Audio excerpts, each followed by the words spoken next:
세계 7대 불가사의 피라미드. 27. 이집트의 영광. 8. 아마르나 예술. 현재 아케나톤이 건설한 텔 에라마르나는 복원 작업이 한창이다. 워낙 거대한 도시로 철저하게 파괴했다고 하지만 파괴된 잔해까지 사라지는 것은 아니다. 고고학자들의 발굴에 의해 1000평이나 되는 거대한 재상의 주택 유적지도 발견되었으며 아케나톤이 건설한 세계의 왕궁 중 하나의 왕궁 잔해에서 상형 문자가 적힌 토기판도 수백 점이 발견된 것이다. 이 문서의 상당수가 현재 카이로 박물관과 루브르 박물관에 소장되어 있는데 이집트 제국이 아케나톤에 의해 붕괴되었다고 적혀 있다. 이들 복원이 언제 끝날지는 아무도 알지 못하지만 텔 에라마르나가 본 모습을 되찾는다면 세계인들이 또 다른 이집트의 이미지를 받을 것임은 틀림없다. 고대 이집트의 놀라운 점은 3000년이란 장구한 시기 동안 기본적인 삶의 형태가 거의 변하지 않았다는 점이다. 이는 거대한 이집트의 건축물과 예술품들에 잘 그려져 있다. 이집트인들은 즉 생명의 힘은 영원하다는 믿음을 갖고 있었다. 이런 생각은 믿음이 죽은 자의 영혼이 계속 머무를 수 있는 장소인 무덤과 미라에 집중되었다. 사실 죽은 사람을 위한 미라를 보고 그들이 언젠가 다시 현실에서 나타날 것으로 진정으로 생각한 이집트인들이 얼마나 있었는지는 모르지만 이집트인들은 그런 믿음을 참으로 생각하고 이를 변경하려 생각지 않았다. 이런 내용이 이집트 예술에 모두 함축되어 있음은 물론이다. 이집트인들은 어떤 사물을 그림이나 조각으로 표현하고자 할 때 아름다움이 아니라 완전함을 가장 중요하게 여겼다. 그래서 그들은 그림에 들어가야 할 모든 것을 아주 분명하게 표현하는 엄격한 규칙과 영원한 보존을 미술가의 과업이라고 여겼다. 즉 보이는 것이 중요한 것이 아니라 그것이 갖고 있는 그 무엇이 중요하다는 뜻이다. 먼저 이집트인들은 현실 세계의 생동감보다 사후 세계의 영원한 삶을 중시했기 때문에 인체가 좌우로 평형을 이루는 부동성에 역점을 두었다. 그것은 인체의 중앙선을 기준으로 좌우 대칭을 이루는 정면성의 법칙으로 나타났다.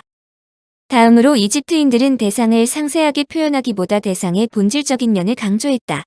그것은 나중에 카가 돌아와서 식별할 수 있도록 얼굴을 제외한 모든 부분들을 생략하는 방식으로 표현했다.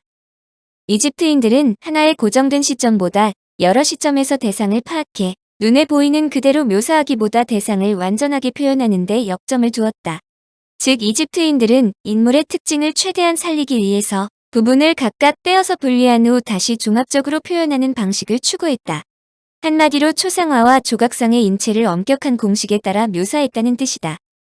사실 예술에서 잘 그린 그림은 실제로 보이는 모습을 그대로 옮겨놓은 듯한 것이다. 하지만 이집트의 그림은 이와는 거리가 있다. 이런 성격을 잘 보여주는 것은 사자의 서의 그림이다. 이 그림은 죽은 자가 이상세계로 갈 것을 빌고 있는데 그림 속의 물건과 사람들을 화면에 나란히 배열하는 평면적인 공간 구조로 이루어져 있다. 인물은 분명 옆모습을 그린 것 같은데 부자연스럽다.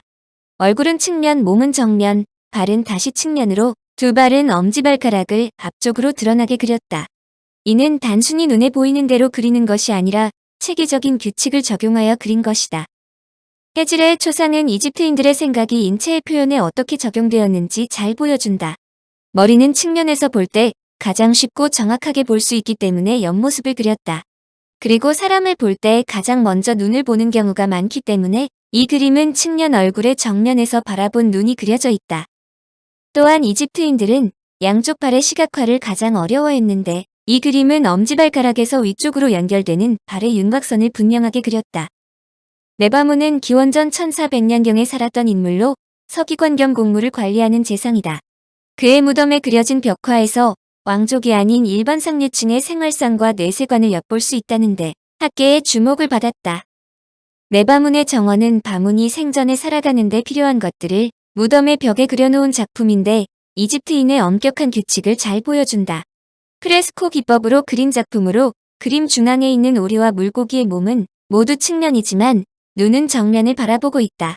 나무 또한 측면으로 그렸다. 전체적인 정원의 풍경은 한 시점이 아닌 여러 시점에서 그린 것이다.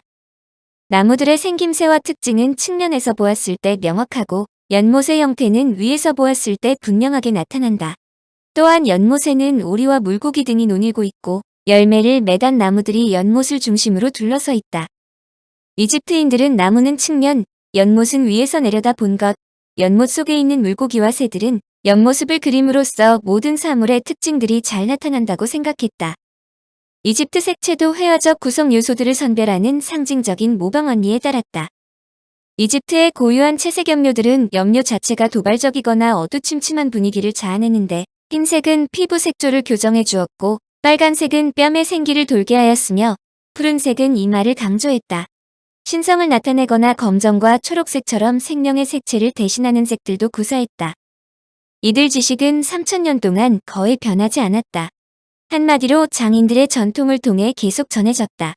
흥미로운 것은 그들이 실생활에서 필요한 계산이나 측량 조사를 위한 수학 달력의 작성이나 점성술적 예언을 위한 천문학 병을 고치고 악령을 몰아내는 용도로 의술에 대해 상세하게 기록했다. 그러나 그들은 화학기술, 야금술, 염색법 등의 지식에 관해서는 기록하지 않았다. 이는 이들 기술이 장인의 전통에 속해 있었기 때문에 구전되는 것이 기본이었기 때문이다. 기원전 1100년경 아버지가 아들에게 다음과 같이 충고했다. 어떤 중노동도 하지 못하도록 부디 마음을 단단히 먹고 형이 좋은 관리가 되기 바란다. 서기가 되면 손으로 하는 일을 하지 않아도 되고 명령도 내릴 수 있다. 나는 아궁이 옆에서 악어와 같은 손으로 일하는 주물공을 알고 있는데 그 녀석에게 구더기보다 더 고약한 냄새가 난다. 나는 여태까지 관청에 위원으로 임명된 대장장이가 있었다는 말을 들은 일도 없고 사절로 임명된 주물공을 만난 적도 없다. 이는 당대의 관리와 장인 간의 현격한 장벽이 존재했다는 것을 잘 보여준다. 이집트의 예술을 담당한 장인들은 엄격한 규칙들을 어려서부터 배워야만 했다. 정확한 규칙을 철저히 지키는 사람만이 가장 뛰어난 미술가로 추앙되었고, 새로운 것 또는 독창적인 것은 그들에게 유용한 일이 아니었다. 그들은 남녀의 좌상 신의 모습을 엄격한 규칙에 따라서 그렸고, 또한 상형문자의 형상과 상징을 명확하고 정확하게 기록해야 했다. 인물의 크기는 신분에 따라서 당연히 달라졌다. 즉 파라오는 거인처럼 묘사되었지만 여자와 신하들은 난장이처럼 그렸다. 그런데 아케나톤은 바로 이러한 이집트의 엄격한 규칙을 파괴하는 데 주저하지 않았다. 바로 아르마나 예술이다. 그는 왕의 얼굴이 법칙에 의해 그려지던 것을 파괴하고 인간적이고 우스꽝스러운 모습으로 자신을 표현하도록 했다. 왕과 왕비의 크기와 피부색은 원래 다르게 표현되었으나 동일하게 그려졌다. 이를 아마르나 예술로 부르는데 아마르나 시대에 채택된 스타일이다. 아마르나 예술은 이집트의 바나나 아케나톤의 신에 대한 종교개혁에 의하여 예술 방면에도 새로운 경향이 나타난 것이다. 그때까지의 유형적 정신적인 묘사에서 벗어나 원근법에 기초한 선화법을 취한 사실적 동적인 묘사를 개척했다. 아마르나 왕국의 벽이나 묘지의 조각, 채색된 왕, 가족의 초상, 왕비 네페르티티의 채색된 흉상은 물론 호르메브의 유품 등은 아마르나 예술의 정수를 보여주는 작품들이다. 아케나톤의 조상은 그동안 많은 학자들을 고민케 만들었다. 이집트의 장구한 역사 동안 조각상과 부조들은 엄격한 규정에 의해 만들어졌다. 그러므로 조각가들의 환상과 예술성 자유는 철저하게 규제되었다. 특히 이집트에서 파라오의 명령에 따라 신상을 만든다는 것은 대단한 격식을 요구하는데 아케나톤은 이를 완전히 파괴한다. 일부 학자들은 아케나톤의 조상을 보면 혐오스러운 파라오를 직접적으로 보고 있다는데 경악한다. 이는 아케나톤의 조각이 일반적인 미의 상징과 거리가 있기 때문이다. 가늘고 길쭉한 상체가 볼성사나운 엉덩이 위에 걸쳐 있다. 인위적으로 만들었다고 볼 수 있는 기다란 얼굴 형상은 거의 인간의 모습이 아니다. 조각상 중 학자들을 더욱 놀라게 하는 것은 심지어 성별을 분별할 수 없는 파라오의 벌거벗은 형상이다. 아케나톤이 무슨 의도로 이런 조각상을 만들도록 했는지 학자들이 헷갈리지 않을 수 없었다. 왜 파라오인 그가 남자도 아니고 여자도 아닌 양성으로 표현하는 것조차 허락했는가이다.